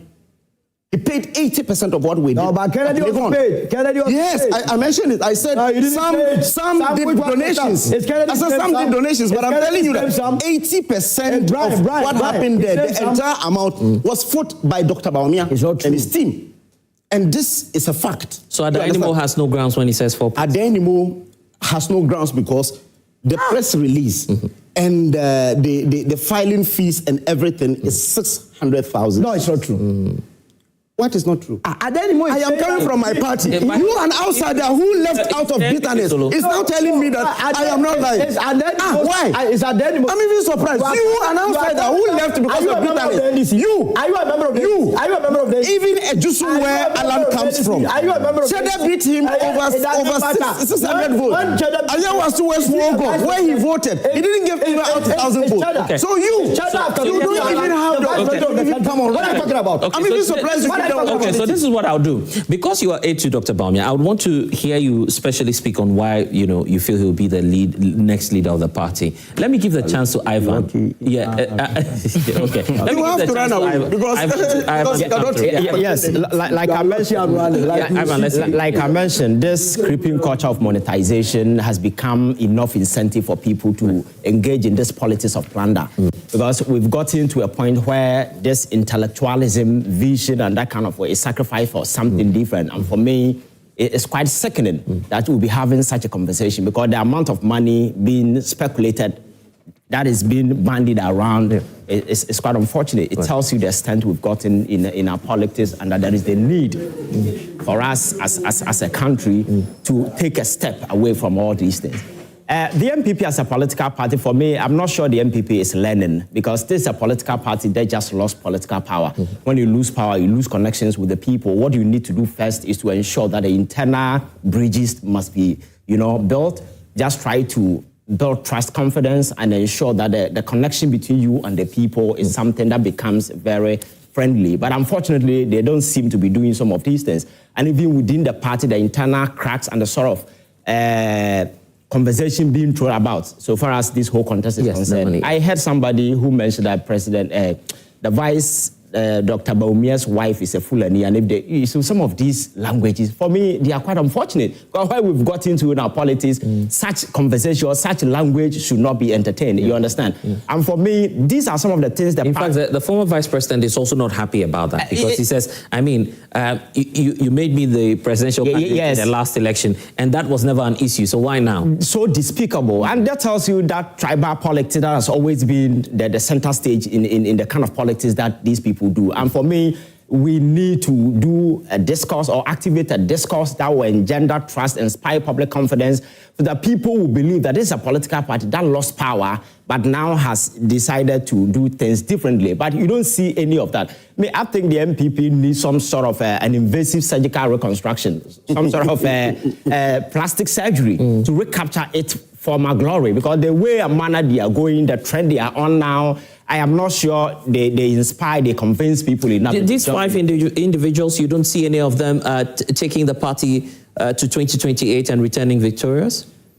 For me, some of the individuals in the race are so despicable that if Ghana were to be a serious country, they will not even pop up to wanting to be president.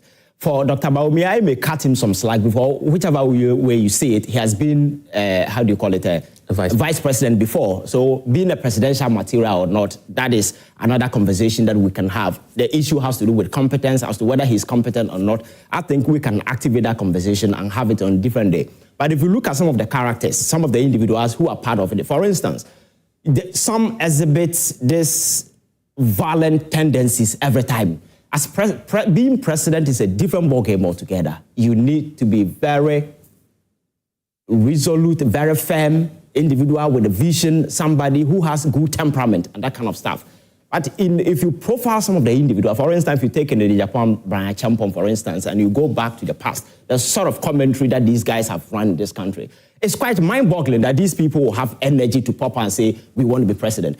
And to have that energy tells you the kind of deplorable state the party has degenerated into. So for me, I think the NPP is not doing itself good. With this whole presidential election that has become the first option for the party after losing the election, it doesn't make sense. If you speak to any political analyst, he will tell you that it doesn't make sense because the party is already, the cracks are quite obvious. When they attempted to do what we called this thank you tour, it resulted in a killing tour. We all saw what happened. Oh, some people killing tour, you said? oh, that is exactly what happened. Who was killed? There was an incident. Somebody there was this guy who was assaulted. Yes. The videos were all over. Did he die? Whether he died or not, that was an attempt. He was not even assaulted in the hall. No, we're doing the thing. No, the Bawumia camp denies. Ken camp says it was their support. It doesn't change the fact that it happened at the time. He didn't die. He didn't die. I'm saying that was an attempt. You understand? And aside that, we all saw this internal wrangling, this banter there about the insult that were being thrown about by regional executive and stuff. You see, I'm saying this just to make a point that there is enough cracks in the party after losing power, and that the party should have spent time dealing with some of these things at the grassroots level. When you do that and then you flip into do the presidential election at the top, then you know that you are building on a very strong foundation, but the foundation is cracked. You are thinking about roofing.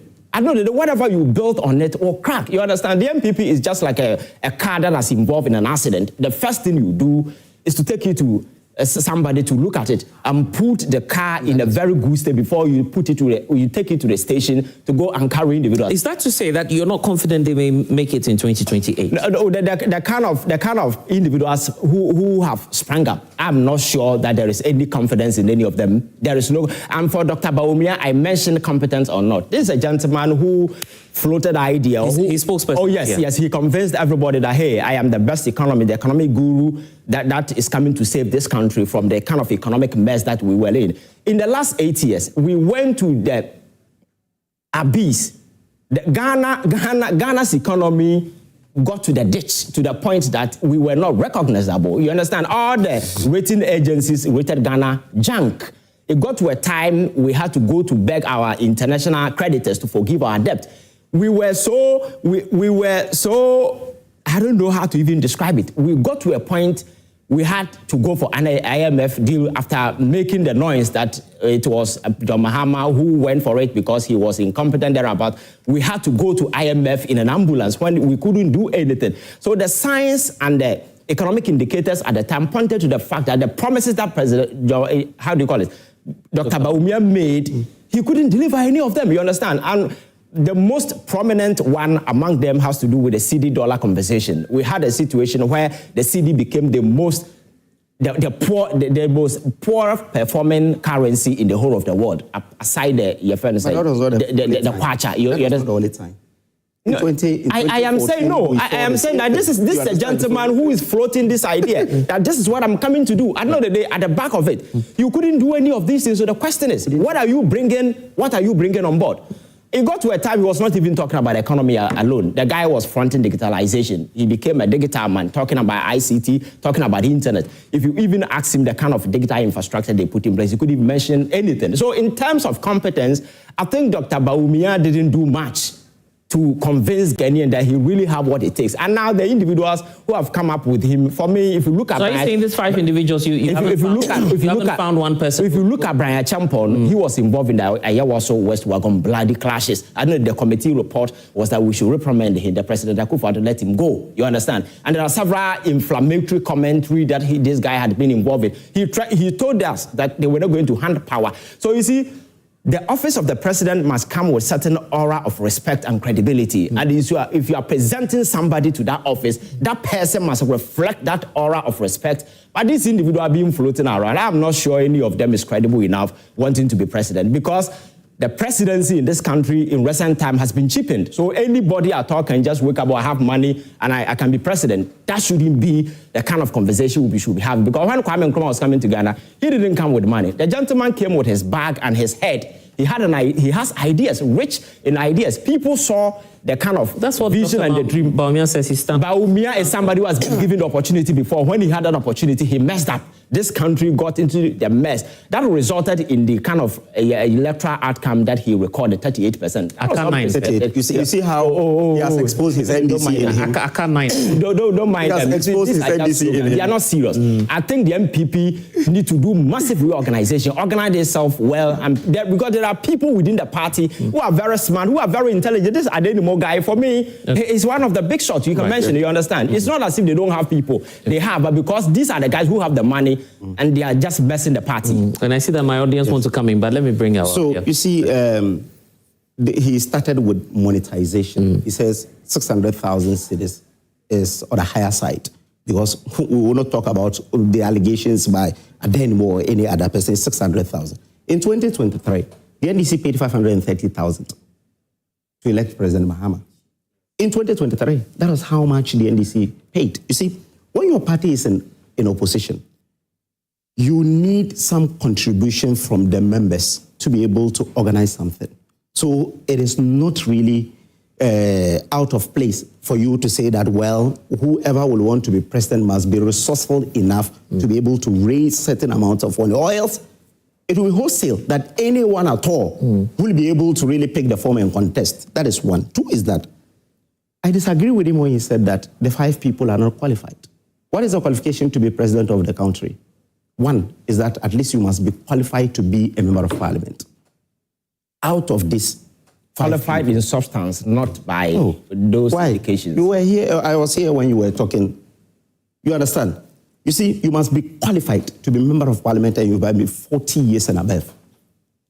And out of the 5 people, we have 3 people who have been members of parliament. Kenneth Japon has been a member of parliament for 24 years.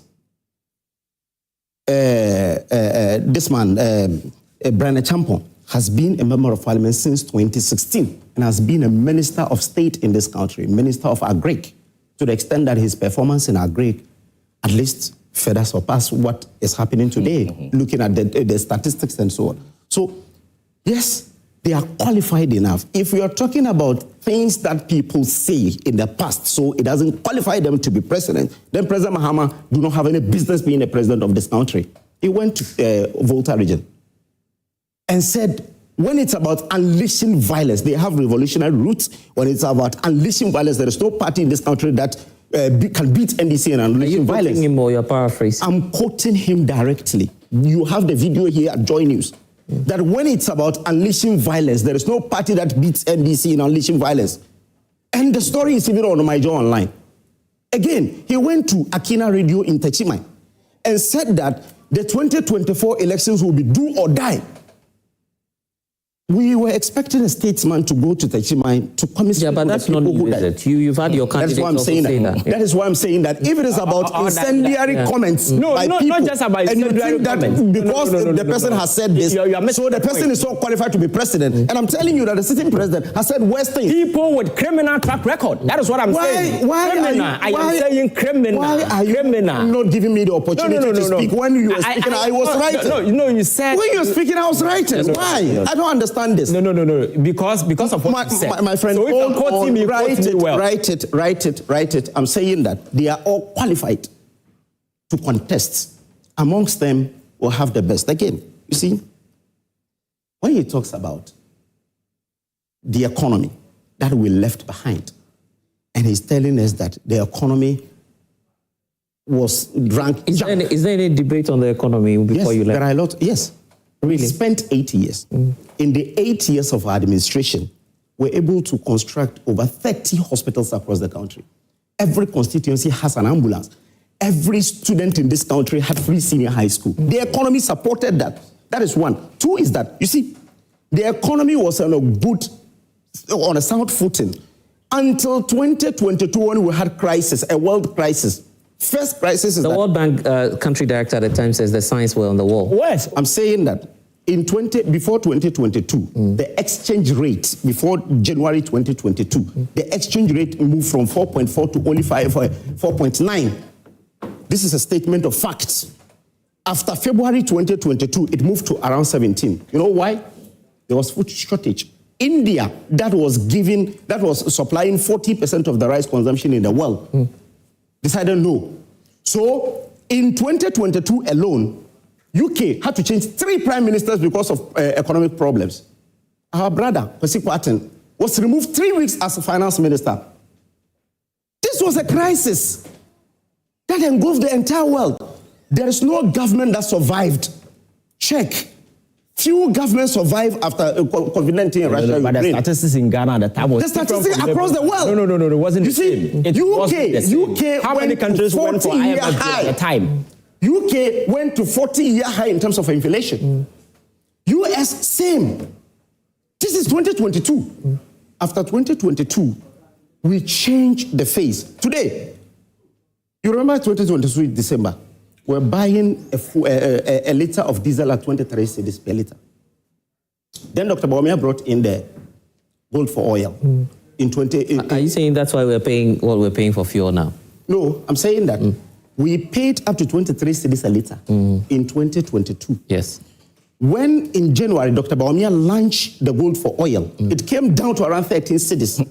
And we left it at that for 2 years. Well, will people believe you on this one? But how much did we leave it? This is funny.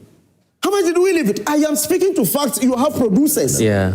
Let them check what the facts that I'm putting out. I'm saying that after February, it came down to the extent that we started paying at 13 cedis, and it was stable from 2023 up to 2025. When we left power, because we left it at 13.99. I see. You understand? So, you see, we were in this country when they were telling us that the gold for oil really was a scam and so on. Just about a week ago, the Bank of Ghana vindicated Dr. Bawumia and said that indeed he did well. Again, you see, when you... The Bank of Ghana said what? Yes, the gold for oil helps stabilize the... No.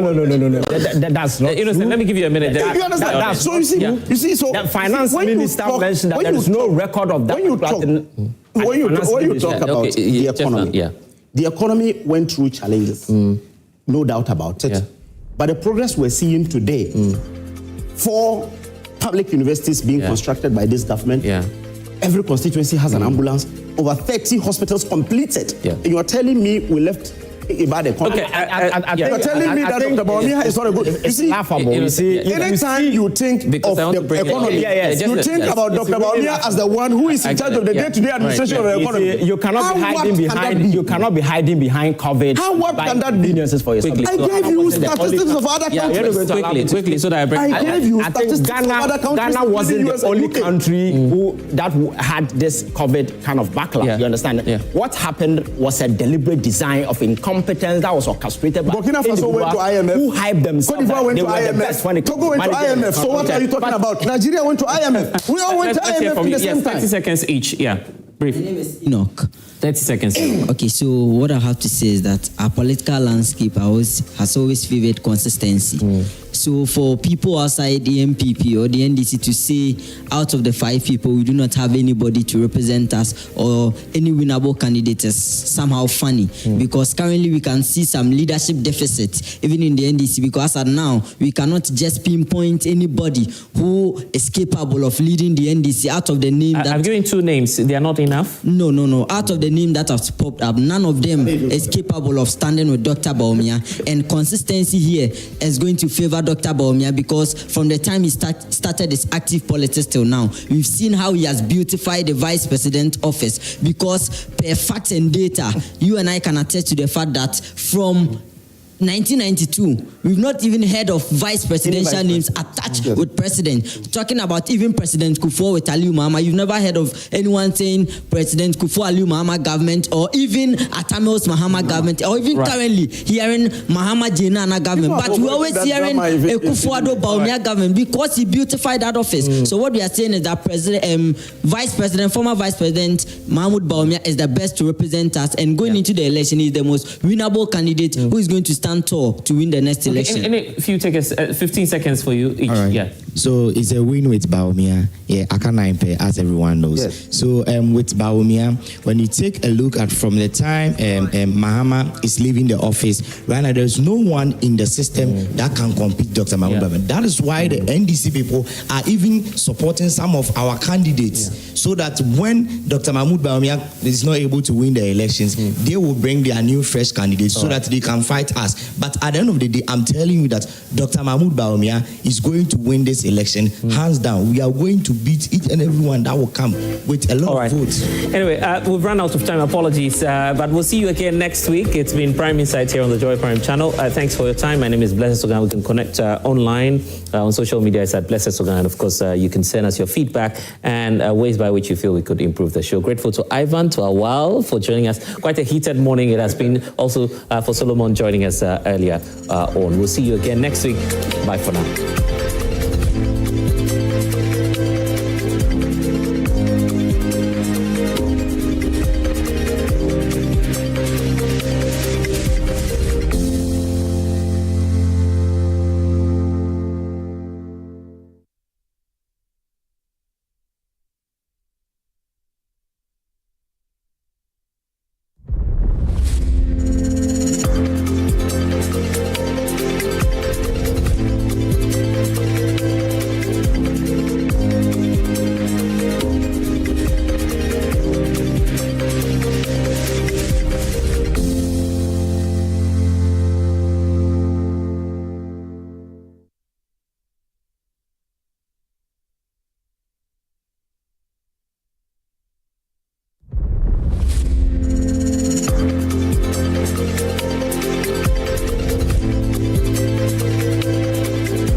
Mommy, please, I'm ready. Ready for what? The school fees I spoke to you about. It's a no fees, no exam rule. Auntie, what should I do? That's why I've been telling you. Get a boyfriend. Pepe maybe not on show. My bro. Ma, bro.